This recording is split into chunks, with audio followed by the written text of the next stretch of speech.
Pada pembelajaran kali ini, kita akan membahas mengenai alat ukur waktu, panjang, dan berat. Nah, tadi Ibu sudah memperlihatkan gambar 3 alat ukur. Apa ya bedanya dari ketiga alat ukur tersebut? Gambar yang pertama merupakan alat ukur waktu. Gambar yang kedua merupakan alat ukur panjang. Dan gambar yang ketiga merupakan alat ukur berat.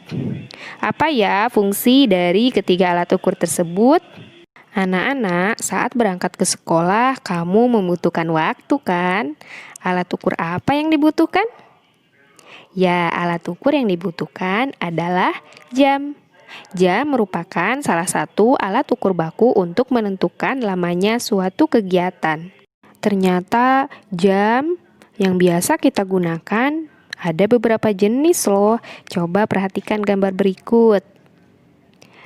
Ada jam dinding, ada jam meja, dan juga ada jam tangan.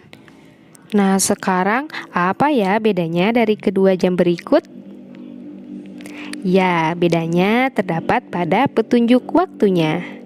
Nah, dalam petunjuk waktunya ada 2 jenis jam, yaitu jam analog dan jam digital. Jam analog ini menggunakan 2 atau 3 jarum sebagai alat petunjuk waktunya.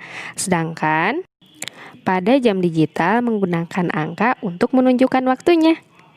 Anak-anak, kalau kalian ingin mengetahui panjang dari sebuah pulpen, alat ukur apa yang dibutuhkan? Apakah jam? Tentunya bukan. Alat ukur yang dibutuhkan adalah alat ukur panjang. Ada beberapa jenis alat ukur panjang dalam kehidupan sehari-hari. Yuk kita cari tahu. Yang pertama yaitu penggaris. Penggaris digunakan untuk mengukur panjang garis sebuah buku atau benda-benda lain yang panjangnya kurang dari 1 meter. Yang kedua yaitu meteran pita.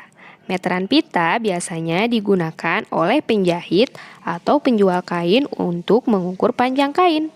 Meteran pita ini dapat mengukur panjang kain hingga 150 cm. Selanjutnya, yang ketiga yaitu meteran roll kecil. Meteran roll kecil ini biasanya digunakan oleh tukang kayu atau tukang bangunan untuk mengukur panjang kayu atau ruangan.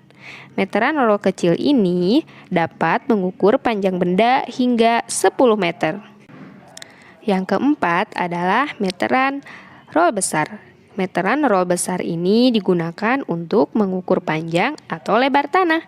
Meteran roll besar ini dapat mengukur panjang atau lebar tanah hingga 50 meter.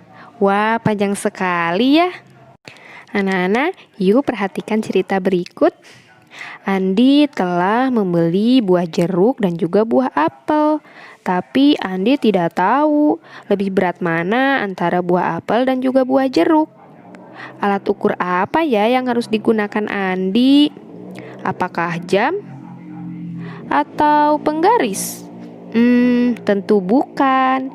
Alat ukur yang harus digunakan Andi adalah alat ukur berat. Berat suatu benda dapat diukur menggunakan timbangan. Terdapat beberapa jenis timbangan dalam kehidupan sehari-hari. Setiap jenis timbangan tersebut digunakan sesuai benda yang akan ditimbangnya. Yuk perhatikan. Yang pertama ada timbangan 2 lengan atau neraca. Digunakan untuk menimbang benda ringan seperti emas. Timbangan ini memiliki ketelitian hingga 10 mg. Yang kedua ada timbangan duduk. Timbangan duduk ada beberapa jenis. Ada timbangan yang biasa digunakan oleh pedagang pasar. Ada timbangan yang biasa digunakan oleh ibu rumah tangga. Serta ada timbangan untuk mengukur benda yang cukup berat seperti sekarung beras atau sekarung terigu. Yang ketiga ada timbangan badan. Timbangan badan digunakan untuk apa ya? Ya, tentunya timbangan badan digunakan untuk menimbang berat badan. Yang keempat ada timbangan digital. Nah, timbangan digital ini biasanya digunakan di supermarket atau pasar modern. Timbangan jenis ini digunakan karena angka timbangannya yang lebih tepat untuk menentukan harga suatu barang. Alhamdulillahirobbilalamin, pembelajaran kita telah selesai.